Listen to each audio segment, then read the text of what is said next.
તો પાકિસ્તાન પર air strike બાદ સરહદી સુરક્ષામાં વધારો કરી દેવામાં આવ્યો। રાજકોટના વિદ્યાર્થીઓએ આ એર સ્ટ્રાઇકને આવકારી અને વિદ્યાર્થીઓના એર સ્ટ્રાઇકને લઈને કેવા વિચારો છે જાણીએ। માં થયેલા આતંકી હુમલા બાદ ભારતે જડબાતોડ જવાબ આપીને એર સ્ટ્રાઇક કરી છે। ત્યારે રાજકોટના કેટલાક વિદ્યાર્થીઓ આપણી સાથે છે, તેઓ આ એર સ્ટ્રાઇકને કેવી માની રહ્યા છે તે અંગે આપણે જાણવાનો પ્રયાસ કરશું। આપને પૂછવા માંગીશ કે જે રીતે એર સ્ટ્રાઇક કરવામાં આવી, આપ કેવી માની રહ્યા છો?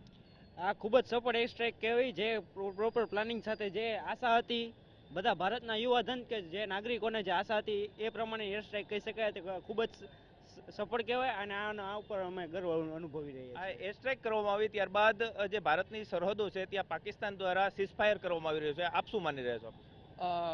ધારો કે જેમ કે ભારત સરકારે જે આ એર સ્ટ્રાઇક કરી છે, તો આ એર સ્ટ્રાઇક તે ખૂબ જ સારી છે। જેમ આપણે ગ્રંથોમાં લખાણું છે કે ગુના કરવાવાળો એટલો જ ગુનાહિત હોય છે જેટલો એ ગુનાને સહન કરવાવાળો હોય છે। તેથી આપણે આ જે પાકિસ્તાને જે ભારત ઉપર જે ગુનો કર્યો છે તે ગુનાને આપણે 12 દિવસ સહન કર્યા, પછી 12 દિવસ પછી જે આ એર સ્ટ્રાઇક કર્યું છે ને, તો આપણી સહન શક્તિ આપણે દેખાડી છે, પણ સહન શક્તિનું સામે એટલો બદલો એવી રીતે લીધો છે। તેથી પાકિસ્તાનને હવે ખ્યાલ આવી જવો જોઈએ છે કે આ નવું ભારત છે, આ ઘરમાં ઘૂસશે બી ખરી અને મારશે બી ખરી। ચોક્કસ જ નવું ભારત છે, યંગ ભારત છે, આપ શું માની રહ્યા છો આ એર સ્ટ્રાઇકને લઈને?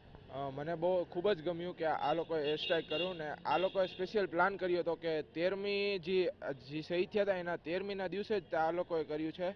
અને એ લોકોએ નક્કી કરેલું હતું કે જે કીધું હતું મોદીજીએ કે આ ઇન્ડિયા ઘરમાં ઘૂસશે બી અને મારશે બી, તો એ લોકોએ એવી રીતના જ કર્યું છે, પ્લાનિંગ સાથે, ફૂલ પ્લાનિંગ સાથે કર્યું છે। આપ કેવી રીતના માની રહ્યા છો આ એર સ્ટ્રાઇક?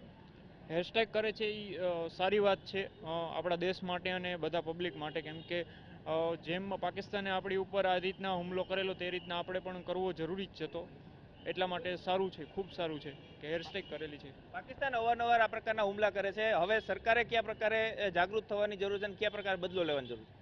પહેલાં તો હું આપણા ઇન્ડિયન આર્મીને હું અભિનંદન પાઠવું છું કે તેમણે આ બહુ સરસ કામ કર્યું છે અને આપણા માનનીય મુખ્યમંત્રીનો નિર્ણય બી સાચો છે। અને હવે જો ફરી હુમલો થશે તો પાછી આપણે સર્જિકલ સ્ટ્રાઇક કરવી જોઈએ। અને પહેલાં આપણા દેશમાં બી અમુક જે કાશ્મીરમાં જે ખરાબ માણસો છે એને હટાવવા જોઈએ પહેલાં તો।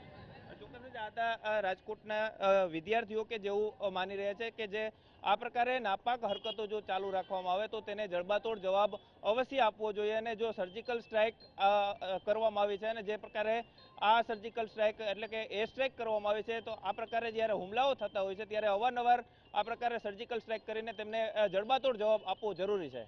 કેમેરા પર્સન હિમાંશુ મકવાણા સાથે ગૌરવ દવે, ટીવી।